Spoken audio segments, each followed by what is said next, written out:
back to a 12-game schedule in 2021 for Miami. They'll be back to playing in the non-conference, and they have a very difficult non-conference schedule.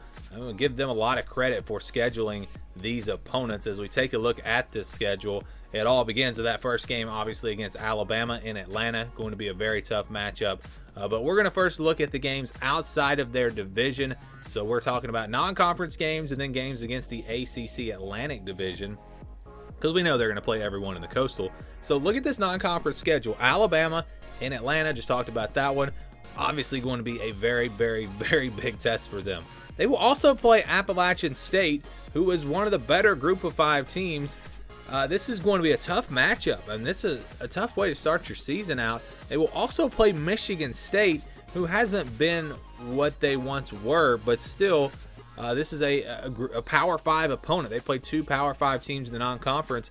That's something that most teams do not do. Most Power 5 teams do not do that unless they have, maybe a rivalry game with a Power 5 team and they schedule another Power 5 team. So I give Miami a lot of credit for scheduling those 2 games, plus App State. It's a team, a program that is not going to be easy to beat. And then they'll also play Central Connecticut State, CCSU, so you get one easy game in there.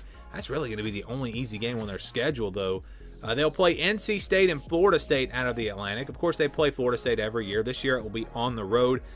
Could be a tough test because you look at Florida State and all the transfers they brought in, Mackenzie Milton. That could be an interesting game there. And then again, NC State. So you don't play Clemson.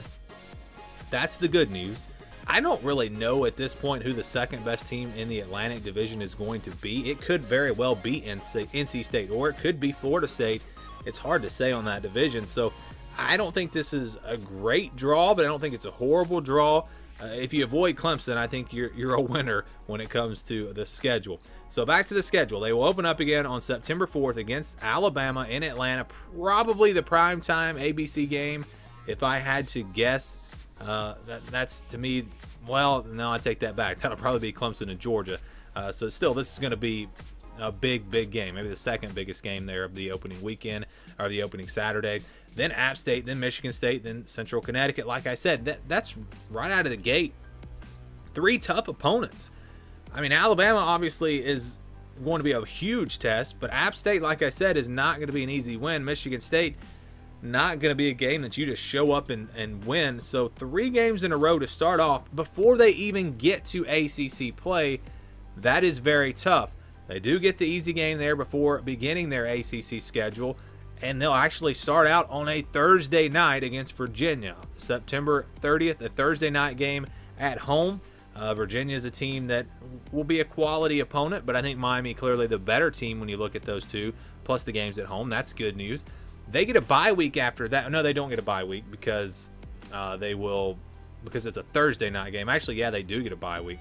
So they're going to go, what, 17 days, 16 days there between Virginia and North Carolina, which is interesting. Usually you get a bye week before a Thursday night game, not after a Thursday night game. So that's interesting. Not really sure why it worked out that way, but they'll have plenty of time to get ready for North Carolina.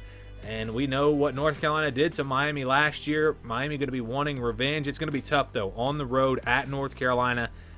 Very tough matchup, but maybe that extra time to prepare will give them a chance to get that revenge. Then it's NC State on October 23rd, a home game for Miami. Again, these first 3 games are going to be, I think, pretty tough. Pretty tough. Virginia's not bad. NC State's not bad. NC State was in the top 25 at times last year, and they've got a lot coming back. So those will be big tests early on in the ACC schedule. Then on October 30th, they will play on the road at Pittsburgh.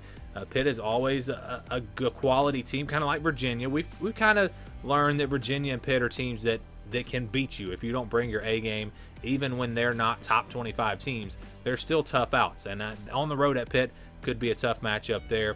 And again, we are assuming that the schedules, not the schedules, but the stadiums are at full capacity.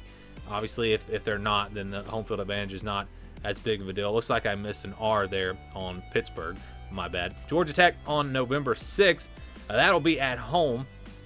And Georgia Tech's a team that Miami has struggled with in the past. Even when Georgia Tech's been down, Miami has lost to them some. So that'll be interesting. Florida State on the road late in the year, later than maybe normal, on November 13th. That is also interesting to see that game so late in the season. On the road could be a tough one. Virginia Tech on November 20th, and then on the road at Duke November 27th. Should be a game that they are able to win. Duke has not been too good the last couple of years. So again, when you look at this schedule, the bye week is interesting. The tough non-conference schedule is interesting. Those two things jump out to me. You know, what else is it here? They don't really have any. They don't have any back-to-back road games. That's good news. It's kind of alternates home and away in the ACC there, really all the way through. Virginia at home, North Carolina on the road, NC State at home, Pitt on the road, Georgia Tech at home, Florida State on the road, Virginia Tech at home, Duke on the road. So they will alternate home and away throughout the entire ACC schedule. But I think those first 3 games are going to set the tone. Before they even play an ACC opponent, those 3 games are going to set the tone. Now, I'm not saying Miami needs to beat Alabama. But if they can be somewhat competitive in that game, and if they can look good and they can beat App State and Michigan State and then get that 4th win of the season, or win that 4th game against Central Connecticut State, even if you lose to Alabama, you're 3-1 and you got a bunch of ACC opponents that are beatable. It's not like Miami can't beat anyone. North Carolina is going to be tough on the road, but other than that, Miami might be favored in every single game in the ACC, and they don't play Clemson. So the schedule, I think, works out. Although it's a tough non-conference schedule, I think the schedule works out pretty well for Miami in 2021.